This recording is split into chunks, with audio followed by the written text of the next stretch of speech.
This is Scott the Fix-It Guy. Today we're dealing with a Sub-Zero ice maker that is not producing ice. So we're going to do a little diagnostic and replace it. First I'm going to turn the settings in the freezer and the fridge to their highest setting, and that'll turn off the compressor. You can also unplug it, or you can turn off the breaker.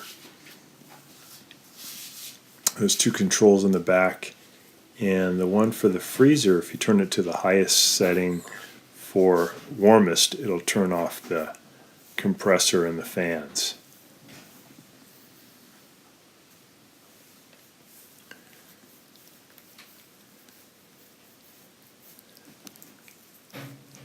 So for the Sub-Zero, we're going to then pull out the ice bin, and we're going to grab the whole freezer assembly and lift it up slightly and then pull it right off the rail. So it comes off pretty easy, lifting a little bit and then pulling it straight off. Here's our new ice maker. Here's the model number. And there's a little heater that's built into it that helps to melt the ice a little bit when it's ready for the harvest. Here's the old one.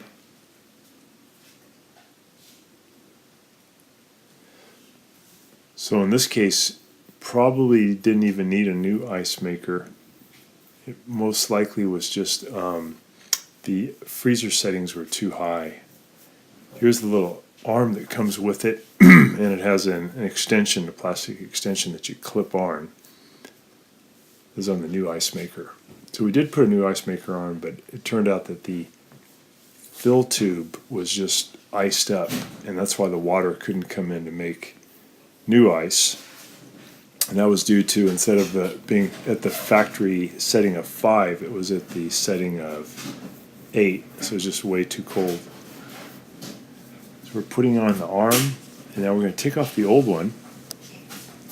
There's 3 Phillips head screws holding it on, one here at the bottom, and then there's 2 near the top. Putting these little rubber pieces come with it, and these go on the railing where the ice bin fits. It shows you in the directions where it goes. So they're made of rubber, and they have a split in them, so you can just pull them apart a little bit and then put them over this little piece of metal. It just raises the ice bin up slightly.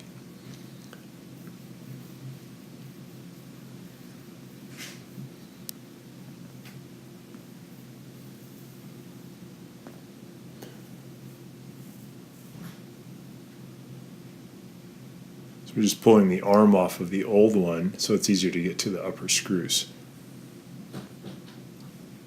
I have a Phillips head screwdriver on a ratchet, and I'm going to, because it's a little bit hard to get in there with a regular Phillips head, and I'm going to zip those screws off, and then I can pull off the old ice maker. And it does have an electrical connector that we have to remove. We have to push down on that little pin. I'm using a small standard head screwdriver, and then I can push the modular electrical connector out. Pull that off, and here's the old ice maker, which I think probably was working, but it's just that no water was getting to it because of the frozen part. So here's a plate that you can take off, and you can put a wire between T and H, and if you do that on a machine, on an ice machine that's hooked up, it'll run a cycle. It'll put the water in, it'll turn, it'll harvest the ice, and it's one way of testing to see if your ice maker is working. With this one, when I did that, I didn't get any result because the water couldn't flow down because there was a big ice gap. I had to get rid of that. I'm just going to put the cap back on. One way you can get rid of that ice plug is if you can leave your freezer turned off and the door open for about 6 or 7 hours. That ice will melt. If you can't do that, then you can try to spray really hot water up into that chute, and that'll melt the ice. It's just kind of hard to do because the chute is up at a diagonal, so the water won't flow up. You have to kind of shoot it up there somehow.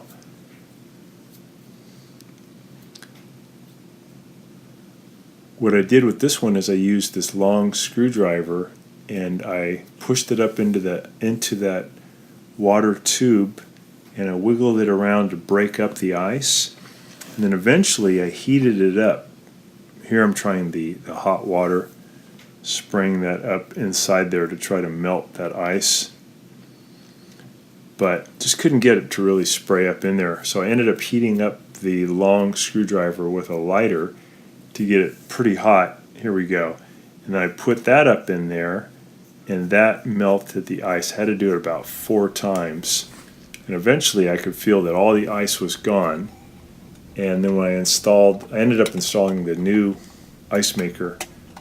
And after, I think it was 12 hours, the customer reported that it was making tons of ice again. So that's what the problem was.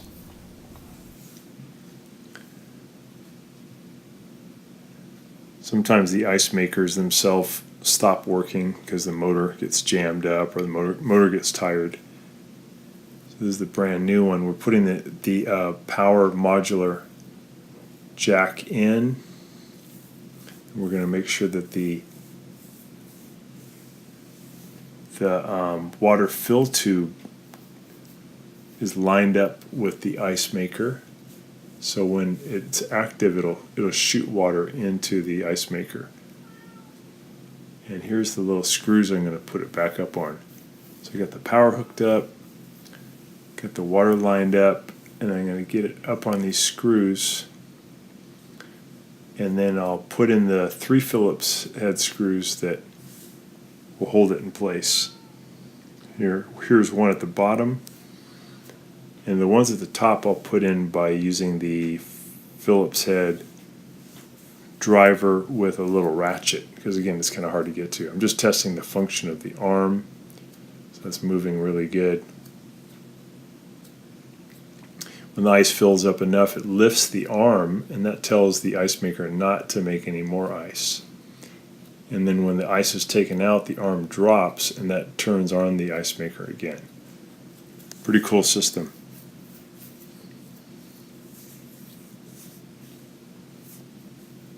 So you could, if you have no ice, you could have a situation like this one where the ice chute or the water fill tube was iced up.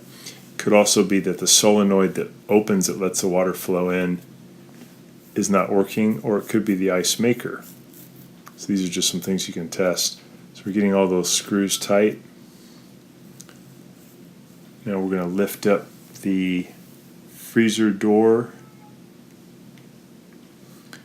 And we'll get that lined up on the rails and then push that back in.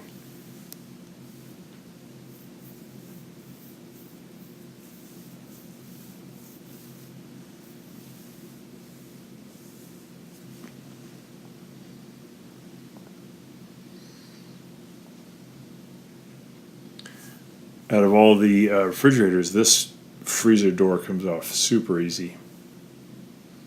Other makes you have to do a lot more disassembly to get the freezer door off. Putting the ice bin back in, and then we'll make sure we get the temperature adjustments turned back up to 5 for the freezer and 5 for the refrigerator, and those are the factory settings.